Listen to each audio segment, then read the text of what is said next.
దేవుని పరిశుద్ధ నామమునకు స్తోత్రం కలుగును గాక. చేరి వచ్చిన ప్రియ దేవుని సంఘమైన మీ అందరికీ ప్రభు పేరిట నా వందనాలు తెలియజేస్తా ఉన్నానండి. దేవుడు నాకు ఇచ్చినటువంటి శ్రేష్టమైన అవకాశాన్ని బట్టి దేవదేవునికి స్తుతులు చెల్లిస్తూ ఉన్నాను. మన మధ్యలో చదవబడినటువంటి వాక్య భాగాన్ని కనుక మనం ధ్యానం చేసినట్లయితే ఇది దావీదు భక్తుడు రచించినటువంటి కీర్తనండి.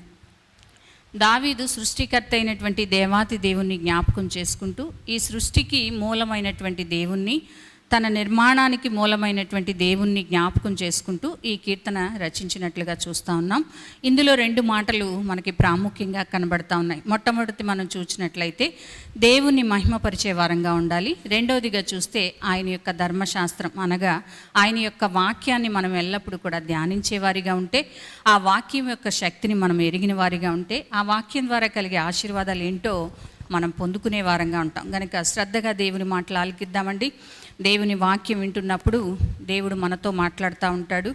మనం అనాలోచితంగా కూర్చుంటే దేవుడు మన ప్రక్క నుంచి వెళ్ళిపోతే దేవుడిచ్చే ఆశీర్వాదాన్ని మనం కోల్పోయే వారంగా ఉంటాం. ప్రతి మాట, ప్రతి నిమిషం కూడా దేవుని సముఖానికి వస్తున్నాం. మనం చాలా విలువైందిగా ఎంచుకోవాలి. ప్రతి మాట నాతోనే దేవుడు మాట్లాడుతున్నాడు అని ఆశ కలిగి, ఆసక్తి కలిగి ఆయన మందిరంలో కూర్చున్నప్పుడు దేవుడు తప్పకుండా మనందరితో ఆయన వాక్కు ద్వారా మాట్లాడతారు. నమ్మిన వారు దేవునికి స్తోత్రం చెల్లిద్దామండి. హల్లెలూయా.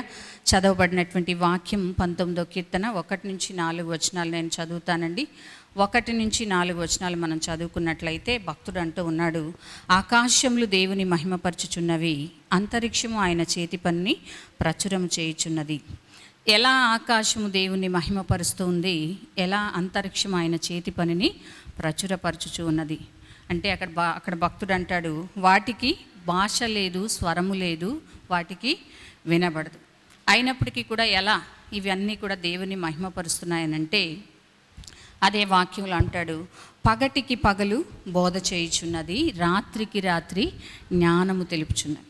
అనగా ఇక్కడ మనకి ఏం అర్థం చేసుకోవాలి, సృష్టి యావత్తు సృష్టికర్త అయినటువంటి దేవాతి దేవునికి స్తుతులు చెల్లిస్తూ ఉంది, దేవుణ్ణి మహిమపరుస్తూ ఉంది, దేవుణ్ణి గణపరుస్తూ ఉంది. ఎలా మహిమపరుస్తుంది? వాటికి భాష లేదు, మాట లేదు అంటున్నాడు. అయితే ఎలా అని మనం ఆలోచన చేస్తే, దేవుడు వాటికి ఇచ్చినటువంటి కట్టడలు నెరవేరుస్తూ, దేవుడు ఏదైతే వాటికి నిర్దేశించి ఉద్దేశించాడో, ఏ స్థలములో ఉండమని సూర్యునికి ఆజ్ఞాపించాడో, ఏ స్థలములో ఉండమని చంద్రునికి ఆజ్ఞాపించాడో, ఏ చోట నుండి మరి రాత్రి కావాలని దేవుడు ఆజ్ఞాపించాడో, ఏ సమయంలో పగలు కావాలని దేవుడు ఆజ్ఞాపించాడో, వాటి క్రమము చొప్పున అవి జరిగిస్తూ ఉంటూ దేవుని మహిమపరుస్తున్నాయి. దేవునికి స్తోత్రం కలుగును గాక. హల్లెలూయా.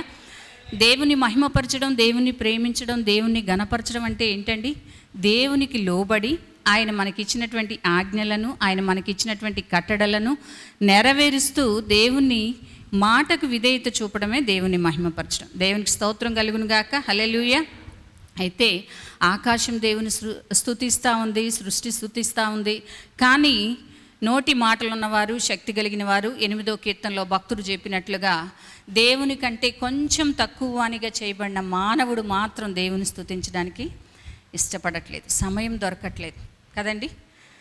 కొంతకాలం ఉండి దిగిపోయే అధికారులను గణపరుస్తాం, కొంతకాలం పరిపాలించే నాయకుల్ని గణపరుస్తాం, కొంతకాలం మనతో ఉండేటువంటి వ్యక్తుల్ని గణపరుస్తూ ఉంటాం, మన స్నేహితుల్ని గణపరుస్తూ ఉంటాం, మన యొక్క సన్నిహితుల్ని గణపరుస్తాం, వారిని కొనియాడుతూ ఉంటాం, వారికి ఉన్నవి లేనివి బిరుదులు ఇస్తూ ఉంటాం. ఇదంతా మాది, మాకు, మేము అనుకొని చెప్పుకొని ఎంతో మరి సంతోషపడిపోతూ ఉంటాం. కానీ నీకు ఆ బంధువుల్ని ఇచ్చినా, నీకు ఆ కుటుంబాన్ని ఇచ్చినా, నిన్ను సమస్తానికి మరి సమస్తం నీకు ఇచ్చి నిన్ను ఈ రీతిగా సంతోషపరుస్తున్న దేవుని బట్టి మాత్రం గణపరిచేవారు చాలా తక్కువగా ఉన్నారు. ఎలా మనం గణపరచగలమంటే, దేవుడు మనకి మాటనిచ్చాడు, శక్తినిచ్చాడు, మరి జ్ఞానాన్ని ఇచ్చాడు అంటాడు. ఎంతటి జ్ఞానం దేవుడు మనకిచ్చాడు అని మనం ఆలోచన చేస్తే 8వ కీర్తన 5వ వచనం అంటాడు, నరుని నీవు జ్ఞాపకం చేసుకుంటే వాడు ఏ పాటివాడు అని అంటూ, నీకంటే దేవుని కంటే కొంచెము తక్కువ వానిగా. చాలాసార్లు ధ్యానం చేశాం కదండి. ఏంటా కొంచెం అని మనం ఆలోచన చేస్తే, ఆయన ఆయుష్ని ఇస్తాడు, మనం ఇవ్వలేం కదండి.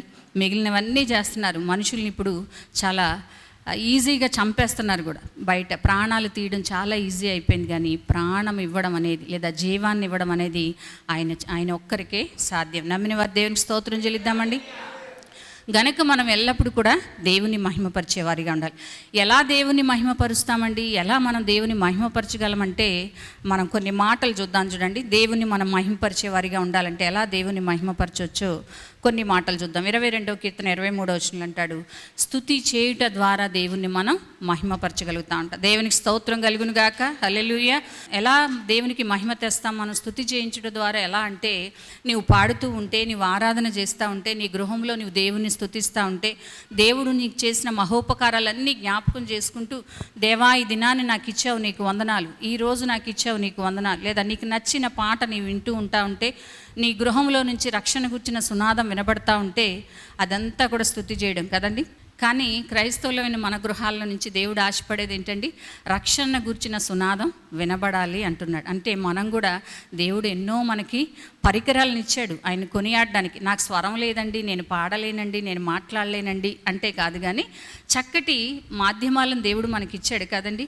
పాటలు పెట్టుకోవడానికి టీవీలు ఉన్నాయి, అందరికీ టీవీలు ఉన్నాయి. చక్కగా ఉదయం లేవగానే స్తుతి గీతాలు పెట్టుకొని, ఉదయకాల ఆరాధన గీతాలు పెట్టుకొని, పెద్ద సౌండ్ పెట్టుకొని చక్కగా వింటూ నువ్వు పని చేసుకుంటా ఉంటే నువ్వు దేవుని మహిమపరిచినట్లే. దేవునికి స్తోత్రం కలుగును గాక, హల్లెలూయా.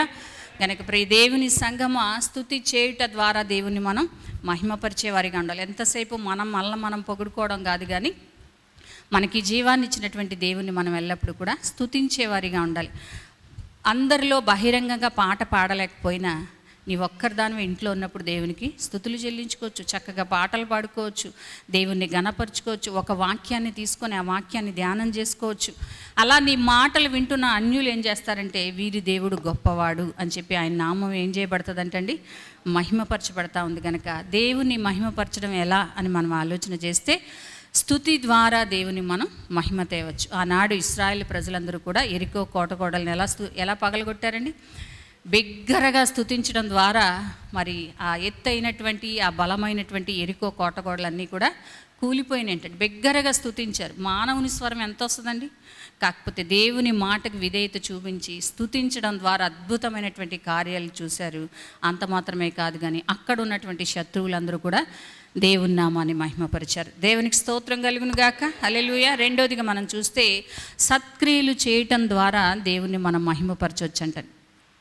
మత్తయి సువార్త 5వ అధ్యాయము 16వ వచనంలో అంటాడు, మనుష్యులు మీ సత్క్రియలను చూచి పరలోకమందున్న మీ తండ్రిని మహిమపరచునట్లుగా వారి ఎదుట మీ వెలుగును ప్రకాశింపనీయుడి. వెలుగులో ఏం కనబడతాయండి? మనం చేసే పనులు కనబడతాయి కదండి. చీకట్లో నువ్వేం చేసినా కనబడదు. వెలుగులో నువ్వు నడుస్తున్నా కనబడుతుంది, నువ్వు మాట్లాడుతున్నా కనబడుతుంది, నువ్వు తింటున్నా కనబడుతుంది, నువ్వు ఎక్కడన్నా కూర్చున్నా కనబడతా ఉంటుంది. అంటే ఇక్కడ భక్తుడు ఏం చెప్తున్నాడంటే మత్తయి సువార్తలో, మనుషులందరూ పరలోకమందున్న మన తండ్రిని మహిమపరచాలంటే వారి ఎదుట నీ వెలుగు అనగా నీ సత్క్రియలు, నీ మంచి క్రియలు చేయడం ద్వారా దేవుని నామానికి మహిమ జరుగుతూ ఉంటుంది.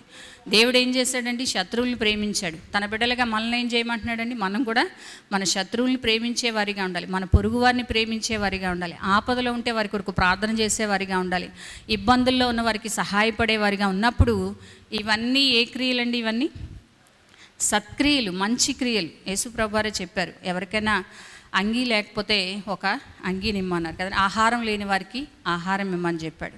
అలాగే మన దగ్గర ఏదైనా ఉంటే కొంత సహాయం చేయమని చెప్పి, ఇవన్నీ సత్క్రియల లెక్కలోకి వస్తాయి కదండి.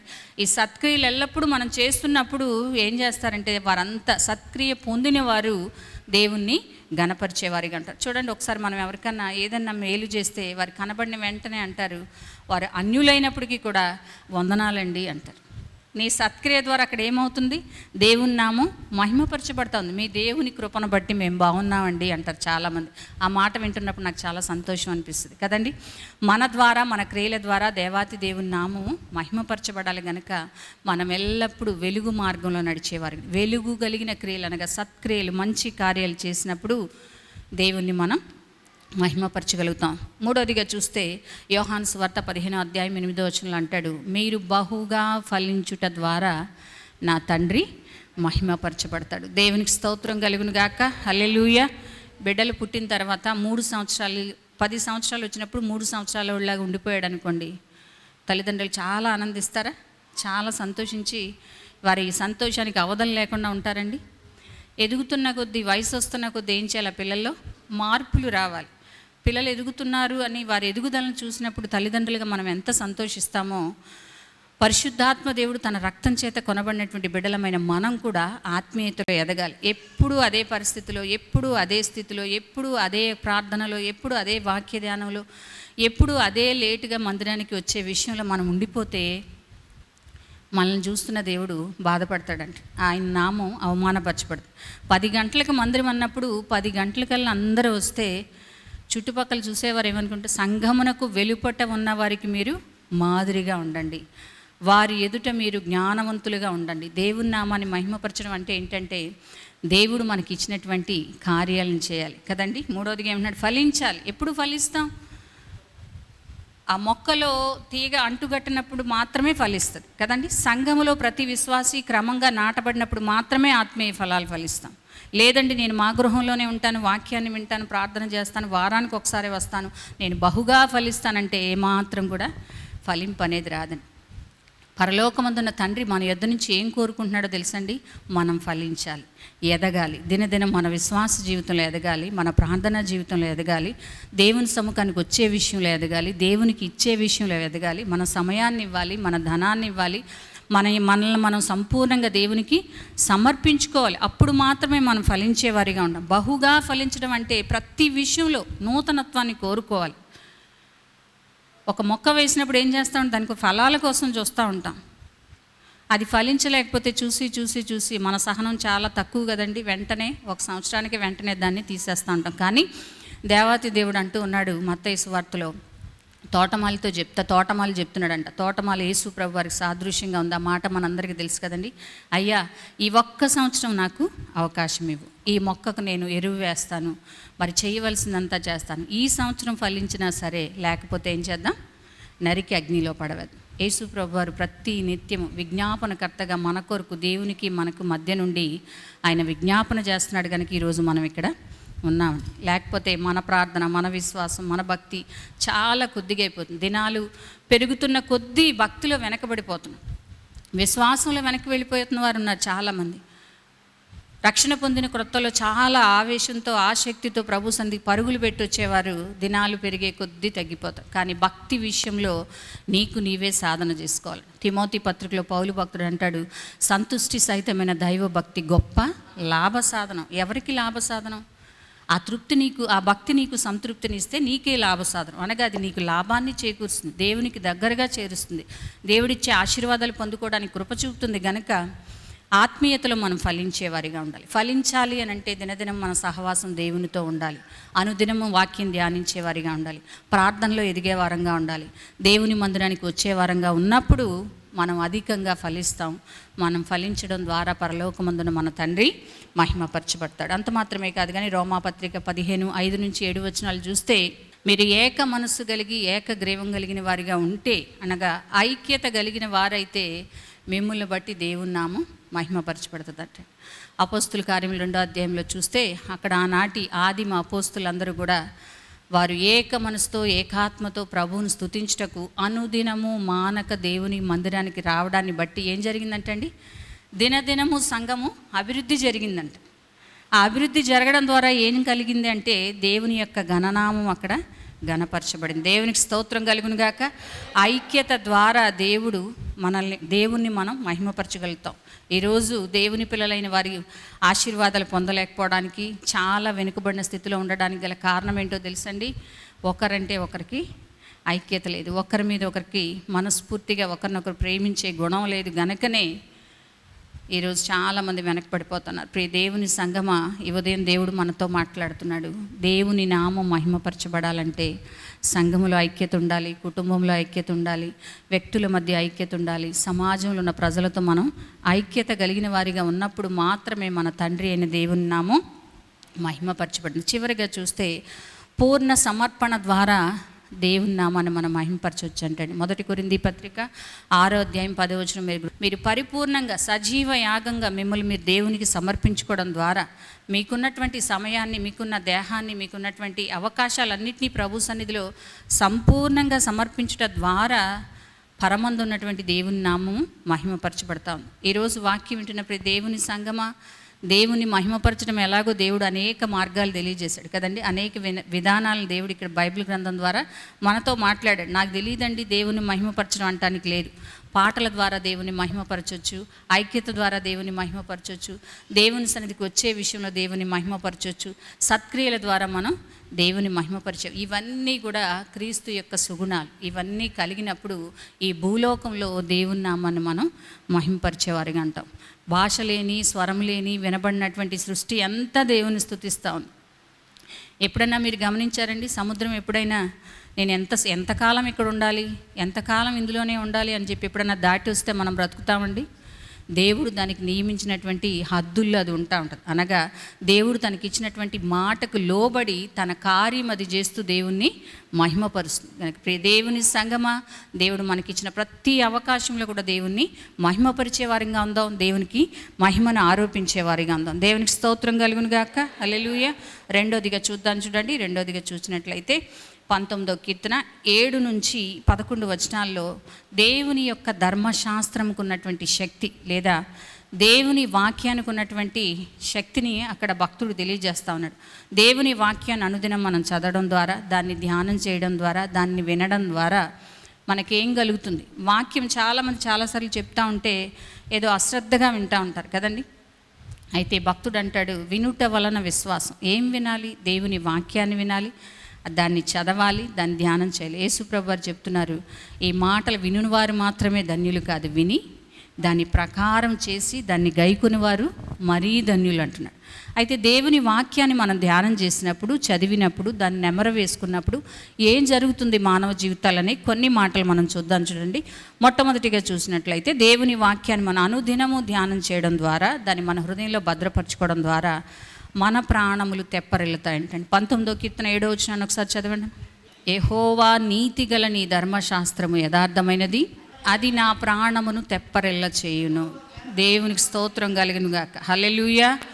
మన ప్రాణాలు తెప్పరిల్లాలని స్థితిలో మనం ఉండాలి అని అంటే, కొన్నిసార్లు అంటూ ఉంటాం, ప్రాణం సొక్కిపోయిందండి, సోలిపోయిందండి అనగా నిస్సహాయ స్థితిలోకి వెళ్ళిపోతూ ఉంటాం. కొన్ని పరిస్థితులు మనల్ని కృంగదీసేస్తూ ఉంటాయి. కొంతమంది వ్యక్తుల ద్వారా మనకు బాధ కలిగినప్పుడు కొన్ని సమస్యలు మన జీవితాల్లో నిరాశ, నిస్పృహల్లో నెట్టేస్తూ ఉంటాయి కదండి. లేవలేని స్థితి. మనుషులు బాగానే ఉంటాం, బాగానే తింటాం, బాగానే తిరుగుతుంటాం, కానీ హృదయంలో లేదా మనసులో నెమ్మది ఉండదు. నిస్సత్తువ కలిగిన వారంగా మనం ఉన్నప్పుడు మన ప్రాణాలని తెప్పరిల్ల చేసేది ఏంటో తెలుసండి? దేవుని వాక్యం. నమ్మిన వారు దేవునికి స్తోత్రం చెల్లించండి. హల్లెలూయా. ఎంతమంది ఈ అనుభవం గుండా వెళ్ళారో లేదో నాకు తెలియదు, కానీ ప్రతిసారి నాకు ఇబ్బంది కలిగి లేదా నా మనసుకి ఏదైనా కష్టం వచ్చిన ప్రతిసారి నా దేవుని వాక్యం చేత నేను తృప్తి చెందుతాను, తెప్పరిల్లబడతాను, బలపరచబడతాను, ఆదరించబడతాను. దేవుని వాక్యం నన్ను మరి బ్రతికిస్తూ ఉంది కనుక ఆ వాక్యం మన ప్రాణాలను తెప్పరిల్ల చేసేదిగా ఉందంటండి. దేవునికి స్తోత్రం కలుగును గాక. హల్లెలూయా. 119వ కీర్తన 50వ వచనంలో భక్తుడు అంటాడు, నీ వాక్యము నన్ను బ్రతికించుచున్నది, నా బాధలలో ఇదే నాకు నెమ్మది కలిగిస్తుంది. బాధ కలిగినప్పుడు ఏం చేయాలండి? మనం శ్రమ కలుగుతున్నప్పుడు ఏం చేయాలి? ఇరుగు పొరుగు వారి దగ్గరికి వెళ్ళి నీ శ్రమల గురించి చెప్తే ఆ శ్రమలు ఎక్కువైపోతాయి. నీ దగ్గర సరే అమ్మా, అలాగే అమ్మా అన్న వాళ్ళు పక్కకు వెళ్ళి నిన్ను గురించి ఇంకొక 4 చెడ్డ మాటలు చెప్తారు. నీ బాధను వారు అధికం చేస్తారు. అయితే నీ బాధలో దేవుని వాక్యాన్ని ధ్యానం చేస్తే, దేవుని వాక్యం ఉన్న చోటకి వచ్చి లేదా దేవుని వాక్యాన్ని వింటే అది నీకేం చేస్తుంది అండి? నెమ్మది కలిగి. నా బాధలో ఇదే నాకు నెమ్మది. దావీదు భక్తుడు ఎంతగా నెమ్మది పొందుకున్నాడంటే, తన జీవితం అంతా అనేకమైన కఠినమైన శ్రమలు కలుగుతూ ఉన్నప్పుడు తనకు ఆదరణ ఏంటి, తనకు ఓదార్పు ఏంటి, ఆయన యొక్క నిరీక్షణ ఏంటి అని మనం ఆలోచన చేస్తే దేవుని యొక్క మాట. దేవునికి స్తోత్రం కలుగును గాక. హల్లెలూయా. గనక బాధ కలుగుతున్నప్పుడు ఎక్కడ పరిగెట్టాలండి? మనం పరిశుద్ధ గ్రంథాన్ని తీసుకొని ప్రార్థన చేసుకొని, ప్రభువా ఈ కష్ట స్థితిలో ఉన్నాను, నీ మాట ద్వారా నన్ను ఆదరించు, నీ మాట ద్వారా నా ప్రాణాన్ని తెప్పరెల్ల చేయి ప్రభువా, నాకు ఆరోగ్యాన్ని ఇవ్వు తండ్రి అని చెప్పి మనం ప్రార్థన చేస్తే దేవుని వాక్యం మనల్ని తప్పకుండా ఆదరిస్తుంది, బ్రతికిస్తుంది, మనకు నెమ్మదిస్తుంది. రెండోదిగా చూసినట్లయితే దేవుని వాక్యం మనకి జ్ఞానాన్ని పుట్టిస్తుంది అంటాడు. 19వ కీర్తన 7వ వచనం పూర్తిగా చదవండి ఒకసారి. యెహోవా నియమించిన ధర్మశాస్త్రము యథార్థమైనది, అది ప్రాణమును తెప్పరిల్ల చేయును. యెహోవా శాసనములు నమ్మదగినవి, అవి బుద్ధిహీనులకు జ్ఞానం పుట్టించును. దేవునికి స్తోత్రం కలుగును గాక. హల్లెలూయా. మా అబ్బాయికి అస్సలు బుద్ధి లేదండి, మా అమ్మాయికి అస్సలు జ్ఞానం లేదండి అంటూ ఉంటారు చాలామంది. అయితే మనం చేయాల్సింది ఏంటో తెలుసండి, దేవుని వాక్యాన్ని చదవడం వారికి నేర్పించండి. దేవుని వాక్యాన్ని వారికి చదివి వినిపించండి. విన్నా వినకపోయినా వారి వాక్యం వినేటట్టుగా చేస్తే అద్భుతమైనటువంటి జ్ఞానం దేవుడు ఇస్తాడు. అబ్బాయిలకి అమ్మాయిలకే కాదు, చాలామంది పెద్దవాళ్ళు కూడా దేవుని జ్ఞానం లేకపోవడం వల్లే దేవుని కార్యాలు మర్చిపోతూ ఉన్నారు. దేవుని జ్ఞానం లేకపోవడం వల్లే దేవుని మందిరాలకు దూరం అయిపోతూ ఉన్నారు. దేవుని జ్ఞానం లేకపోవడం వల్లే సమస్యలు ఇరుక్కుపోతూ ఉన్నారు. కనుక ప్రియ దేవుని సంగమా, దేవుని వాక్యాన్ని మనం ధ్యానం చేస్తే, దేవుని వాక్యాన్ని మనం ప్రతిదినం కూడా దాన్ని ధ్యానం చేసి విని దాని ప్రకారం జీవించినట్లయితే అది ఏం చేస్తుందంటే మనకి జ్ఞానాన్ని ఇస్తుందంట. 119వ కీర్తన 99వ వచనం నుంచి 100 వచనాల్లో చూస్తే అది ఎటువంటి జ్ఞానాన్ని మనకి ఇస్తుందంటే, వృద్ధుల కంటే, సేవకుల కంటే, బోధకుల కంటే కూడా విశేషమైన జ్ఞానాన్ని అది మనకి ఇస్తుందంట. దేవునికి స్తోత్రం కలుగును గాక. హల్లెలూయా. కొన్నిసార్లు చిన్నపిల్లలు ఏదైనా చెప్తుంటే ఆశ్చర్యంగా చూస్తూ ఉంటాం, ఎక్కడి నుంచి వచ్చింది వీరికి ఈ జ్ఞానం అంటే. ఇక్కడ వాక్యం ఏం సెలవిస్తుందో తెలుసండి, నువ్వెంత చదువుకున్నా చదువుకోపోయినా దేవుని వాక్యం చదవడం నీకు తెలిస్తే, దేవుని వాక్యం వినగలిగే ఇష్టత నీకుంటే, దేవుని వాక్యం నీ హృదయంలో భద్రపరుచుకునే వ్యక్తివే నీవైతే, వృద్ధుల కంటే మరి బోధకుల కంటే కూడా విశేషమైన జ్ఞానాన్ని దేవుడిస్తాడు. అందుకే కదండి యాకోబు పత్రిక 1వ అధ్యాయం 5వ వచనంలో అంటాడు, మీలో ఎవరికైనా నువ్వు జ్ఞానం కొదవైతే ఏం చేయాలండి? వారు దేవుణ్ణి అడగాలి. మాకు జ్ఞానం బాగా ఉందండి, మేము ఎంఎస్సి ఎంబీఈడి చదువుకున్నామండి అని అనొచ్చు మీరు, కానీ ఆ జ్ఞానం కాదండి, అది లోకానికే పరిమితం. దేవుని సముఖంలో నువ్వు నిలవబడాలన్నా, ఫలించాలన్నా, అభివృద్ధి చెందాలన్నా, నీ కుటుంబం సంతోషించాలన్నా, నెమ్మదితో కూడిన దినాలు నువ్వు జీవించాలన్నా దేవుని జ్ఞానం కావాలండి. దేవుని గుర్చిన జ్ఞానం మనకు కావాలి. హోషేయ పత్రికలో 6:10 అంటాడు, యెహోవాని గుర్చిన జ్ఞానం సంపాదించుకుందాము రండి. దేవుని సన్నిధికి వస్తేనే దేవుని జ్ఞానం మనకు వస్తుందని. దేవుని జ్ఞానం ఉంటేనే మన కుటుంబాలు కట్టబడతాయి. దేవుని జ్ఞానం ఉంటేనే మన బిడ్డలను మనం పెంచగలుగుతాం. దేవుని జ్ఞానం ఉంటేనే దేవుని సన్నిధిలో ఫలించగలుగుతాం. కనుక ప్రియ దేవుని సంగమా, దేవుని జ్ఞానం మనకు కావాలంటే దేవుని వాక్యాన్ని ఎల్లప్పుడూ కూడా మనం ధ్యానం చేసేవారిగా ఉండాలి. మూడోదిగా చూసినట్లయితే దేవుని వాక్యం ద్వారా మనకు కలిగే ఆశీర్వాదం ఏంటంటే 19వ కీర్తన 8వ వచనంలో అంటాడు, దేవుని వాక్యం మనకి సంతోషాన్ని ఇస్తుందంట. దేవునికి స్తోత్రం కలుగును గాక. హల్లెలూయా. ఈరోజు సంతోషం కోసం, సమాధానం కోసం తిరుగులాడినటువంటి ప్రదేశాలు లేవు, కానీ నిజమైన సంతోషం, హృదయానికి ఆనందం కలిగించే సంతోషం, శాశ్వతమైనటువంటి సంతోషం కలిగి మనం ఈ లోకంలో జీవించాలంటే దేవుని వాక్యాన్ని ఎల్లప్పుడూ కూడా మనం ధ్యానం చేసేవారిగా. ఇర్మియా గ్రంథము 15వ అధ్యాయము 16వ వచనాన్ని ఒక్కసారి చదవడమా. చక్కటి మాటలు రాయబడి, నీ మాటలు నాకు దొరకగా నేను వాటిని భుజించితిని, సైన్యములకు అధిపతివగు యెహోవా దేవా, నీ పేరు నాకు పెట్టబడిను గనుక నీ మాటలు నాకు సంతోషమును, నా హృదయమునకు ఆనందమును కలుగజేయుచున్నవి. దేవునికి స్తోత్రం కలుగును గాక. హల్లెలూయా. ఈ లోకంలో మనకి కొంతకాలం ఉండేటువంటి సంతోషాన్ని ఇచ్చే కొన్ని పద్ధతులు ఉన్నాయి, కానీ శాశ్వతమైన హృదయానందాన్ని కలిగించేవి, నిత్యమైన సంతోషాన్ని ఇచ్చేది ఏంటో తెలుసండి? దేవుని యొక్క మాటలు. ఆయన మాటలు మనల్ని బ్రతికిస్తాయి, బలపరుస్తాయి, సంతోషాన్ని ఇస్తాయి. ఆయన మాటలు ఆరోగ్యాన్ని ఇస్తాయి.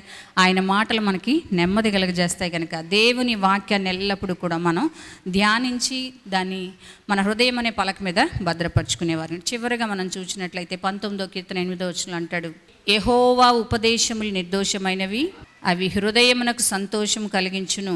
చాలు. యెహోవా ఏర్పరిచిన ధర్మము నిర్మలమైనది, చాలండి, అది కన్నులకు వెలుగిచ్చును. అనగా దేవుని వాక్యం మనం ధ్యానం చేస్తే మన జీవితాలకు వెలుగు కలుగుతుంది. 119వ కీర్తన 105 అంటాడు, నీ వాక్యము నా పాదములకు దీపము, నా త్రోవకు వెలుగైంది. ఈ చీకటి ప్రపంచంలో దేవుని కొరకు మనం జీవించాలంటే, ఈ మార్గాలు తెలియనటువంటి పరిస్థితుల్లో దేవుని మార్గాల్లో మనం నడవాలంటే, మన గమ్యమైనటువంటి పరలోక రాజ్యానికి మనం చేరాలంటే మనము వెలుగుగా ఉండాలి. ఆ వెలుగిచ్చే దేవుని వాక్యాన్ని మనం ఎల్లప్పుడూ కూడా చదివే వారంగా ఉండాలి. సామెతల గ్రంథం 6:23 అంటాడు, నీ ఆజ్ఞ దీపముగాను, నీ ఉపదేశము వెలుగుగాను నా త్రోవలకు ఉండురుగాక అన్నాడు. ప్రియ దేవుని సంగమా, దేవుని వాక్యాన్ని చదవండి, వినండి, ధ్యానించండి అంటే ఏదో అనాలోచితంగా విని వెళ్ళిపోతాం. కానీ దేవుని వాక్యం చదవడం, వినడం, ధ్యానించడం ద్వారా, ఆ వాక్య ప్రకారం జీవించాలని ఆశ కలిగి ఉండడం ద్వారా ఎన్నో అద్భుతమైనటువంటి ఆశీర్వాదాలు మనం పొందుకుంటాం. చివరిగా 119వ కీర్తన 11వ వచనంలో అంటాడు,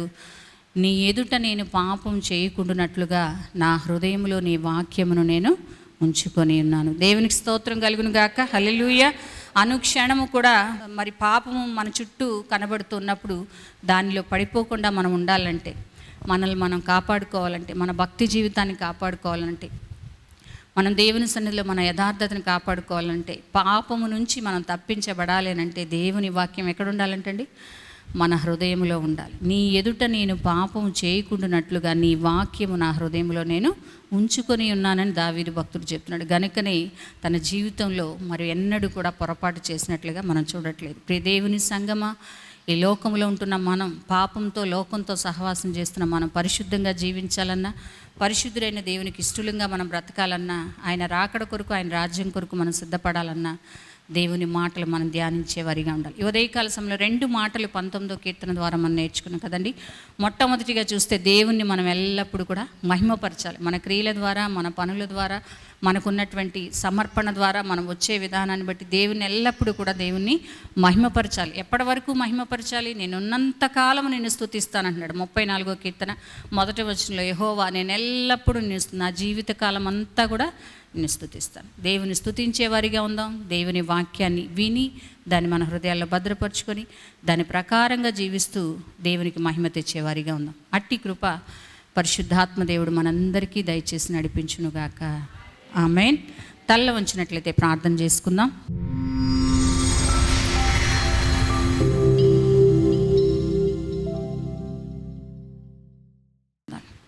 పరిశుద్ధుడా, ప్రేమ నమ్మకం కలిగిన తండ్రి, దయామేడవైన మా యేసు ప్రభువా, మీ పరిశుద్ధ పాదాలకు స్తోత్రాలు చెల్లించుకుంటున్నాం నాయన.